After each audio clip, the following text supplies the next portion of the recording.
Do you feel that you are the same person every morning, regardless of the revolving cast of characters in your life, changes in your body, health, illness, changes in your environment, anything from climate change to a new grocery store?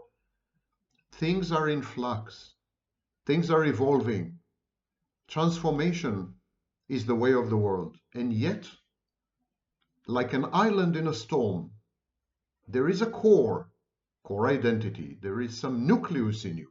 There's something stable, something that keeps informing you every morning and every evening and in between that you are you, that you are immutable, that you are in some ways unchanged, that there is this thing that experiences everything, that there is this, as I said, kernel that is there, and it is gazing out into the world and inwardly and arranges everything so as to yield the perception, or maybe even the misperception, of continuity. Continuity and contiguity are the elements of the self. So, if you wake up in the morning and you know that you are you, regardless of what has happened yesterday or what's going to happen tomorrow to you and to others, if you know that it is you who is experiencing all this, this is your self speaking. This is your self acting as an organizing principle and also as a hermeneutic, explanatory, interpretative principle, making sense of your life, imbuing it with purpose, direction, and meaning. The self, therefore, is a core psychological feature around which everything else revolves. And today we're going to ask the question, does the narcissist experience himself or herself the same way? Does the narcissist have a self? Does the narcissist have this sense of continuity? Does the narcissist wake up in the morning saying, I am myself and no one else? And the answer to this, for those of you whose attention span is limited to 30 seconds, the answer to this is yes. The narcissist has this sense of continuity, which he attributes to a functioning self, but we all know that the narcissist does not have a self, is not possessed of an ego. We all know that pathological narcissism is a compensatory reaction to a disruption in the formation of the self. So, where does this sense of continuity emanate from? It is exuded by the false self. Let me summarize this. The narcissist experiences his false self the same way you experience your true self. And because the experience is identical, the narcissist is unable to tell the difference. The narcissist is convinced that his false self is the true self. He is convinced that his false self is authentic, real, not fantastic, factual, not counterfactual, that the false self is not a fantasy, not a piece of fiction, not a concoction, not a script for a movie, not some kind of elaborate yarn or narrative. No ways, no siree. The false self, insists the narcissist, is real, and it is not false. It is absolutely true and veracious. And so this is where the confusion starts. Whereas normal, healthy people have a functioning, authentic self around which they organize their experiences, the narcissist has a false self, a narrative, a piece of fiction, around which the narcissist organizes experiences which are fantastic, unreal, grandiose, inflated, counterfactual, a paracosm. The narcissist resides in a neverland of imagination and of storytelling, whereas healthy, normal people reside firmly in reality, at least most of the time. And the reason is that the self of normal, healthy people is true and grounded in reality, whereas the self of the narcissist is concocted, invented, an imaginary friend gone awry, a deity or divinity which has consumed the narcissist as a child.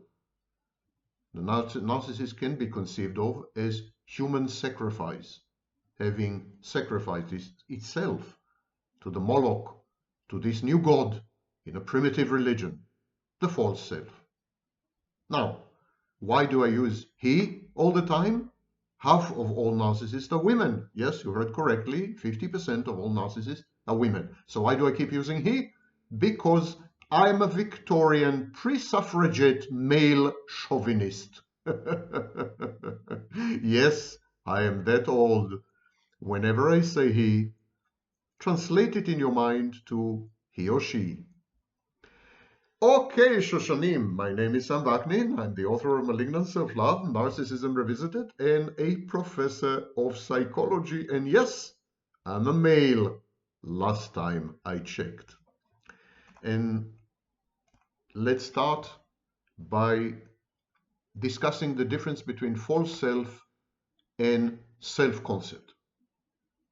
The narcissist is aware of the false self and even proud of it. He is emotionally invested in the false self.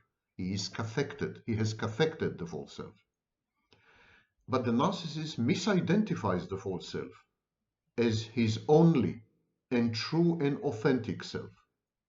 And the reason is that the false self provides all the ego functions that a regular, healthy, normal, true self provides. And one of these functions is a sense of continuity. Now, in the case of the narcissist, of course, the sense of continuity is false. And because it is false, because it is premised on non-realistic, counterfactual, fantastic grounds, the sense of continuity of the narcissist is glitchy, buggy, and the narcissist experiences himself as disjointed and dissociative. But there's still this presumption to continuity afforded by the false self. This sense of continuity goes hand in hand with what is known as the synthetic function. The synthetic function is one of the main roles of the ego. It's the crucial ability to organize, unify, and integrate different, often conflicting, aspects of one's personality. You have some thoughts, you have some feelings, affects, emotions, and you have some experiences, and they don't always go together. But what you do, on the fly, you spin a narrative, you reframe everything so that it fits cozily and snugly into each other, into a coherent whole. And this allows you to engage in balance, efficacious action, allows you to act in a balanced, efficacious way. It provides you with a stable sense of self, and it is in this sense an adaptation to reality. The synthetic function is a key process for healthy psychological development, and it is absent in pathological narcissism. The false self provides an ersatz, pseudo-synthetic function. The false self causes the narcissist to experience himself continuously and to be able to act in ways which are efficacious, but it's all fake and it's all intermittent and disjointed and dissociated. The synthetic function is the ego's way of making sense of internal conflicts. You've all heard of ambivalence. You love someone and you hate them at the same time. Loving and hating the same person is known as ambivalence. So ambivalence is an example where the ego uses the synthetic function to generate an attitude which is a synthesis, a combination of the love and the hate, and allows you to interact with that individual in a way which yields beneficial long-term outcomes. It is a synthetic function which allows the ego, the self, call it as you will, the core identity. It is the synthetic function which copes with external demands and other externalities. It is a synthetic function which leads to sublimation, a channeling of energy in socially acceptable ways. It is a synthetic function that is responsible for creativity and, as I said, for a unified identity. The false self provides a feigned, fake, imitated, emulated mimicry of the synthetic function. And because this is the case, the narcissist experiences the false self as though he were the false self. There is a coterminous, co-spatial identity between the narcissist and the false self. It's not like the narcissist says, I'm a narcissist and I have a false self. I'm a narcissist and I possess a false self the same way I possess a flashy car or a trophy wife. No, that's not how the narcissist experiences the false self. The narcissist says, I am the false self. There is only the false self. The false self is my true self. There is no other self, and therefore the false self is an authentic expression of who I am. The false self is who I am. The false self was first described by Donald Winnicott, and one of the founders of object relations theory, especially the British school of object relations theory. And it was built on Helen Deutsch's concept of as-if personality. Winnicott suggested that there is a kind of self that develops as a defense against impingements, trauma, abuse, and in adaptation to such a dysfunctional, hostile environment. And the false self in Winnicott's work is contrasted with the true self. The true self develops in an environment that adapts to the infant and allows the child to discover and express true impulses. In other words, Winnicott, who was a pediatrician, by the way, Winnicott suggested that if you legitimize the child's urges and drives and wishes and dreams and fears, if you legitimize the child's exploration of the world and of itself, the child's emotions, affects, cognitions, in short, if you validate the child, if you do not negate the child is likely to end up having a true self.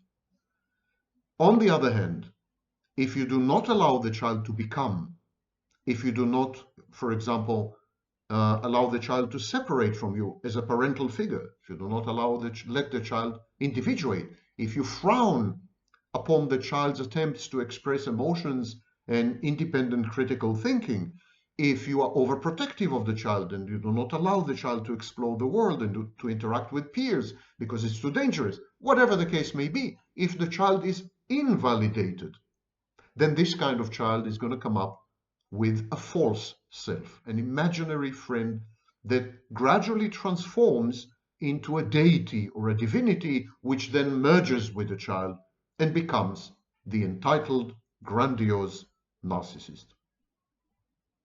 We could therefore say that the self, both the true self and the false self, are internal objects. They're internal objects because they engage in what is known as, in psychoanalytic theory, as a secondary process. A secondary process is a conscious process. It's rational, mental activity under the control of the ego and what Freud called the reality principle. And this mental process, the secondary process, which includes problem solving, judgment, planning, and systematic thinking, it enables individuals to meet both the external demands of reality of the environment and the internal demands of their instincts, their drives, their urges. So the ego is a kind of mediator, it's a kind of broker, it's a kind of arbitrator between reality and your internal drives, urges, wishes, instincts, which threaten to overpower you, what Freud called the id. And it's all done in rational, effective ways known as the secondary process thinking. And here it lies the problem. Because the narcissist is not possessed of a true integrated constellated self, because the narcissist identifies with an internal object which is fallacious, which is counterfactual, which is irrational, which is founded on cognitive distortions and biases, because the narcissist is led astray or misled by a kind of godlike entity which comprises omniscience and omnipotence and perfection and brilliance. Because of all this, the narcissist is not grounded in reality, is divorced from reality. His reality testing is impaired. And because the narcissist is incapable of perceiving reality appropriately, his actions and his decisions and his choices and his cognitions and his affects, his emotions, all of them are completely off the charts. They are completely awry, out of control, deformed. One could even say, in the footsteps of Otto Kernberg, demented, pseudo-psychotic. You see, narcissists have no self. They have no ego. When people say ego death, the irony is that ego death means narcissism. There is no other psychological state without a self. The only exception is pathological narcissism. Narcissists are therefore, ironically, sarcastically, selfless. They are not egotists because they don't have an ego. The ego functions include reality testing, impulse control, emotion regulation, judgment, object relations, cognitive processes, defense mechanisms, the synthetic function that I mentioned. None of them persist or operate appropriately and continuously in the narcissist's mind. Not one of them. The narcissist reality testing is impaired. His impulse control is impaired. His emotion regulation is impaired. He dysregulates in reaction to injuries and mortification. His judgment is completely erroneous. Object relations, forget about it. Cognitive processes, distorted. Defense mechanisms, rampant, especially primitive ones, infantile ones, like splitting. And the synthetic function is really synthetic, is fake, completely fake. The narcissist's ego functions are inoperative because the narcissist doesn't have anything that could remotely pass for an ego. He has a pale, distorted, deformed, defective imitation of the self or the ego, which gets everything wrong. It's a caricature of the self, not a functioning, true, authentic, veritable self. Simulacrum. Psychoanalytic theory, ego functions are the various activities of the ego, including, as I said, perception of the external world, self-awareness, problem-solving, control of motor functions, adaptation to reality, memory, reconciliation of conflicting impulses and ideas, and regulation of affect.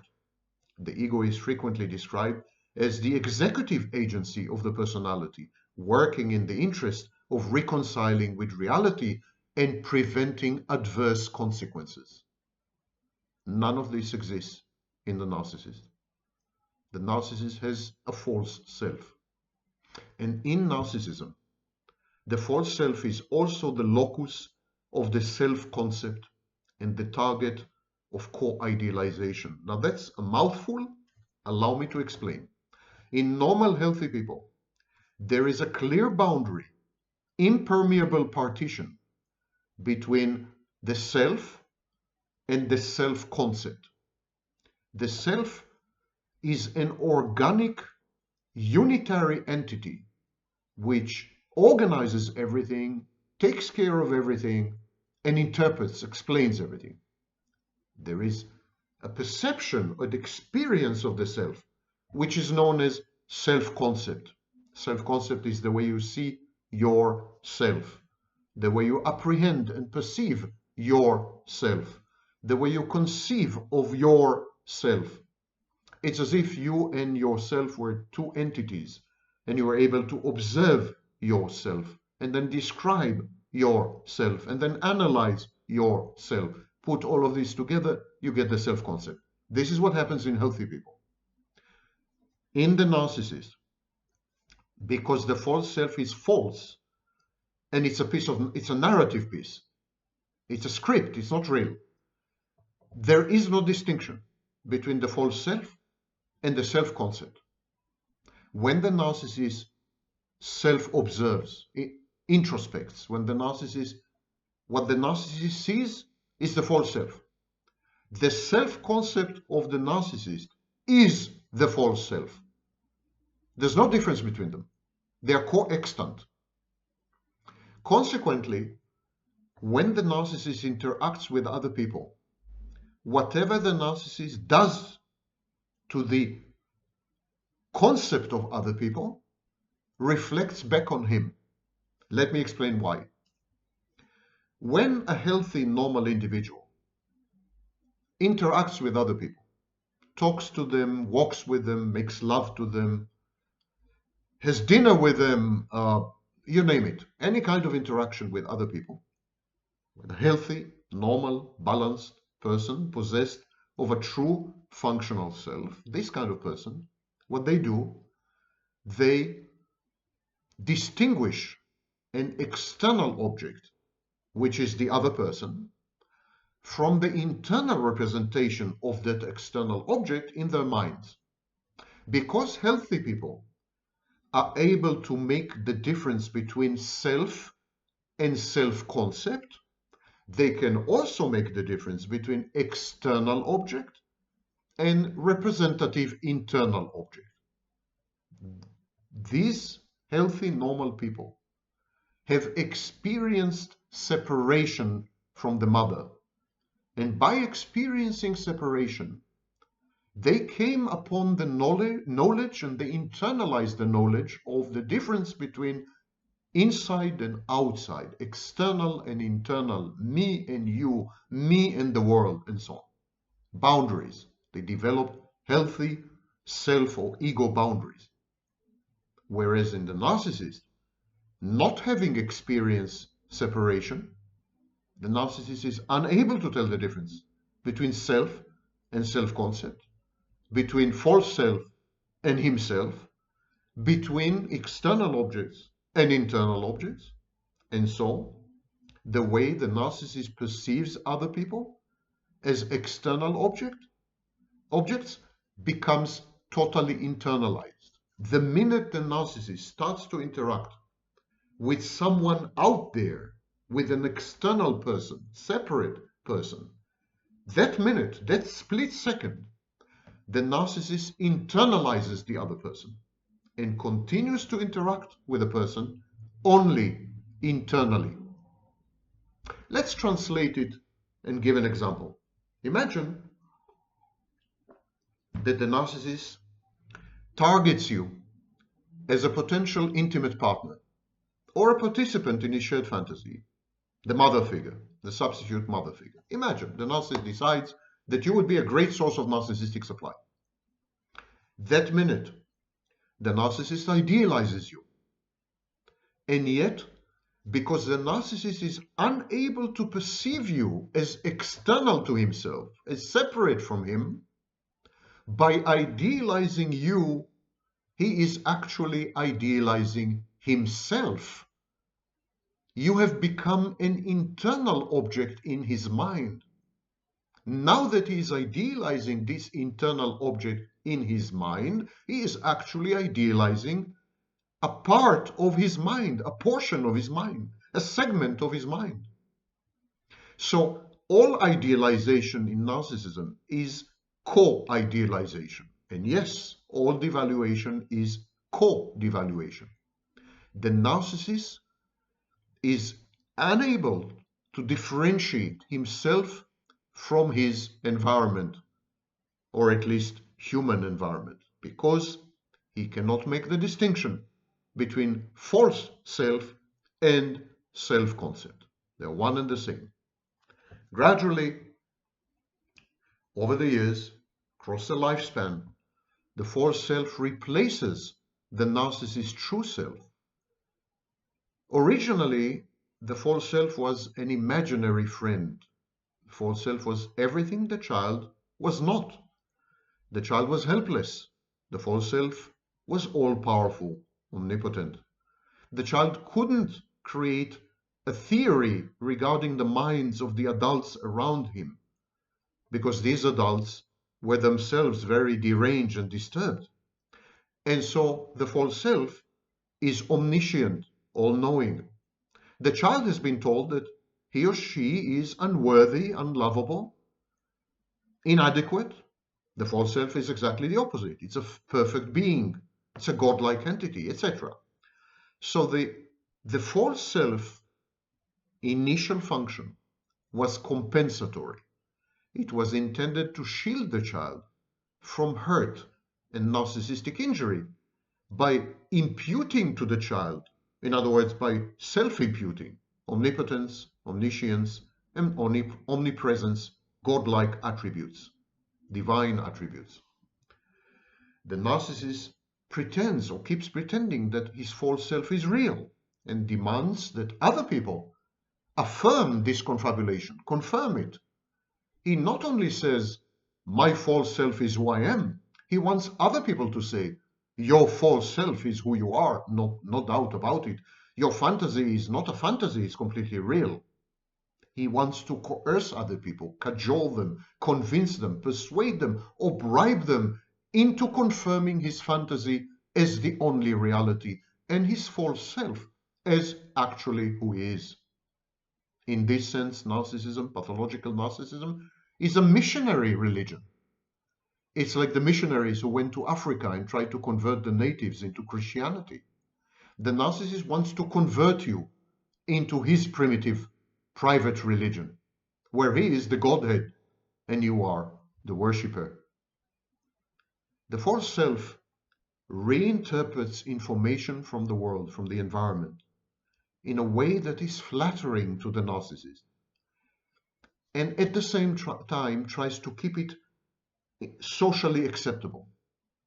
So there's an inherent or innate conflict. On the one hand, the main role of the false self is self-aggrandizement, known in clinical psychology as self-enhancement. But at the same time, the false self pretends to be an ego. The false self acts or mimics a real self, a true self. So the false self pretends that it is acting on the reality principle. The false self insists that it is socially commendable, socially acceptable, conforms to reality and social mores and norms and conventions, and so on. And it imitates and emulates normalcy, normal emotions, normal cognitions, empathy, normal interactions, normal reactions. The emphasis on being normal, the emphasis on emulating and imitating a state of normality and statistical normalcy is a core feature of the false self, but it has many other functions. Two of the most important ones are, number one, decoy. The false self serves as a decoy. It attracts the fire of abuse and trauma. It is a proxy for the true self. It is a firewall. It is a protection. It is a fortress, a moat. It is tough as nails, and it can absorb any amount of pain, hurt, and negative affectivity, negative emotions. By inventing it, the child develops immunity and impunity to the indifference, manipulation, sadism, smothering, or exploitation, in short, the abuse, inflicted on him by his parents or by other primary objects and caregivers or peers, and so on. So, the false self is an invisibility cloak. It protects the child by rendering the child invisible. By taking away the true self, it's as if the child is not there to be abused, not in situ to be traumatized. It's very primitive, infantile, magical thinking. Small children, when they are afraid, they cover themselves with a blanket. They believe that when they are under the blanket, they're invisible to the monster in the room. It's the same with the false self. The false self is this blanket. Indeed, many scholars claim that the false self is a transitional object, exactly like a blanket or a teddy bear carried by a child everywhere. The false self protects the child, renders a child invisible and omnipotent at the same time. The second function of the false self is misrepresented by the narcissist. The narcissist says the false self is the true self. What the narcissist is saying, in effect, is, I am not who you think I am. I'm invisible to you. I'm someone else. I am this self, the false self. I am not the true self. Therefore, because I'm the false self, because the false self and I are one and the same, I deserve special treatment. I deserve better, painless, and more considerate life experience. This is known as clinical entitlement. The false self, thus, is a contraption intended to alter other people's behavior, to modify their behavior, to change people's attitudes towards a narcissist.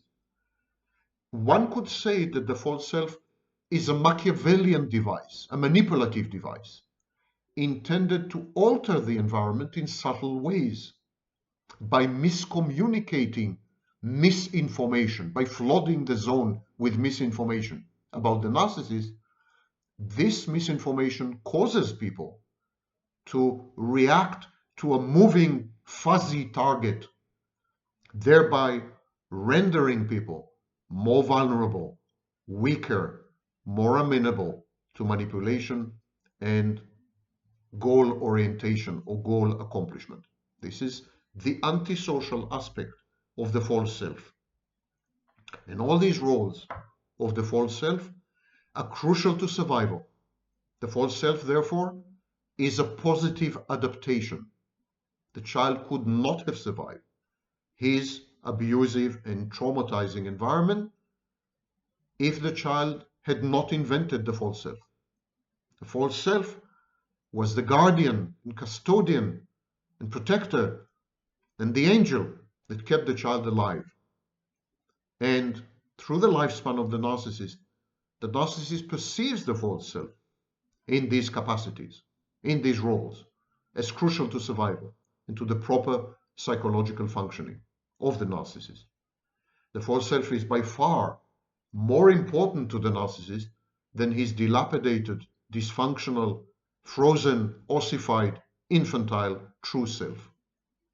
And the two selves, the false self and the true self, are not part of a spectrum. They're not at two ends of a continuum.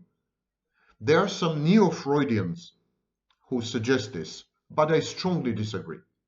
It's not like the false self is some exaggeration, hyperbolic rendition of the true self. The false self and the true self have nothing in common because the false self is defined by the child, molded and shaped by the child to be the exact opposite of the true self, the exact negation of the true self. The child rejects itself. The false self is about self-loathing, self-rejection. The false self in many ways is a reaction formation. The false self is a signifier of the child's mental suicide and reinvention or reincarnation as someone completely different. So the false self has nothing to do with the true self. Healthy people, normal people, do not have a false self. And the false self differs from the true self because it's pathological. uh, there can be no equivalency between something which is healthy, normal, functional, and something that is through and through, thoroughly pathologized. The true self is about reality. The false self is about fantasy. They don't inhabit the same realms. It is true that even healthy people have something called mask, the work of Irving Goffman, or persona, the work of Carl Jung. And it is true that people present an artificial facade. They play act, they kind of pretend, and they present this mask or persona to the world. That much is true. But the mask and the persona are not like the false self. At any given moment, the individual who presents a mask to the world, presents a persona to the world, is fully aware that he is not the mask, that he is not the persona. The mask and the persona are a far cry from the false self, because the false self is submerged. It's mostly unconscious. And the false self depends on outside feedback, is externally regulated. And the false self is compulsive. And there isn't a minute or a second in the narcissist's life where the narcissist is alone with his true self. The false self is present in every microsecond of the narcissist's life, because the narcissist has made the fatal misattribution, having identified itself with the false self. The false self is an adaptive reaction to pathological circumstances, but its dynamics make it predominate. The false self devours the narcissist's psyche. The false self is a predator. It preys upon the true self and upon the narcissist. It consumes the narcissist. It subsumes and digests the narcissist. Nothing is left behind except the bleached bones of what the narcissist used to be. And so the false self prevents the efficient, flexible adaptation and functioning of the personality as a whole. It renders the personality rigid. That the narcissist possesses a prominent false self, as well as a suppressed and dilapidated true self, is by now commonly accepted. It's mainstream. And yet, how intertwined and inseparable are these two? Do they interact?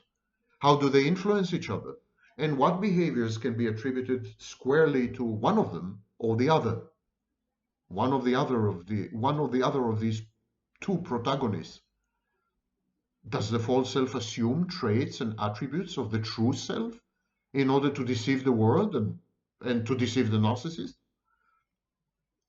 In a full-fledged narcissist, the false self does imitate the true self. As I said, it imitates the ego functions. It gives a semblance of continuity, an inner experience of contiguity, and immutability. These are all fake. These are all intermittent.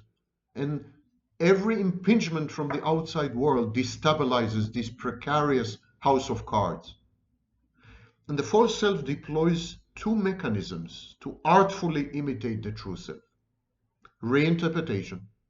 The false self causes the narcissist to reinterpret certain emotions and reactions in a flattering, socially acceptable light. The narcissist may, for instance, interpret fear as compassion. If the narcissist hurts somebody and he is afraid of that somebody, an authority figure, for example, he may feel bad afterwards and interpret his discomfort as empathy, regret, remorse. To be afraid is humiliating, but to be compassionate and remorseful is commendable. It earns the narcissist social capital, social commendation and understanding. In short, narcissistic supply. So reinterpreting the internal states of the narcissist and the narcissist's interactions with his environment is a major function of the false self. And the other function is pure, unmitigated mimicry, emulation, imitation. The narcissist is possessed of an uncanny ability to psychologically penetrate other people. I call it cold empathy. often this gift is abused and put at the service of the narcissist's control freakery and sadism. The narcissist uses this capacity, uses called empathy, to liberally to penetrate the defenses of people, to take over them, to manipulate them, to annihilate the natural defenses of his victims by faking, for example, empathy. This capacity is coupled with the narcissist's eerie ability to imitate emotions, empathy, and the behaviors attendant on affects. The narcissist possesses what I call emotional resonance tables. He keeps records of every action and reaction, every utterance and every consequence, every datum provided by other people regarding their state of mind and emotional makeup. And from this gigantic database, the narcissist constructs a set of equations, formulas, which often result in impeccably accurate renditions of emotional behavior, affective behavior. And this can be enormously deceiving. That's another major function of the false self. Okay, I gave you a survey of the false self. I hope you get the picture. When you're interacting with the narcissist, you're interacting with the false self. There's no one else there. There's nobody inside. It's an absence masquerading as a presence. It's a falsity pretending to be the truth. It's a fantasy claiming to be reality. It's all in the narcissist's mind, or what passes for his mind. It's a playground. It's a space that is infested and infected and contaminated by trauma, abuse, and the adaptations to trauma and abuse that only a child who is 2 years old can come up with. Adaptations that become, in later life, maladaptations, and that afflict the narcissist and everyone around him and causes great harm and hurt and pain and heartbreak and devastation all around.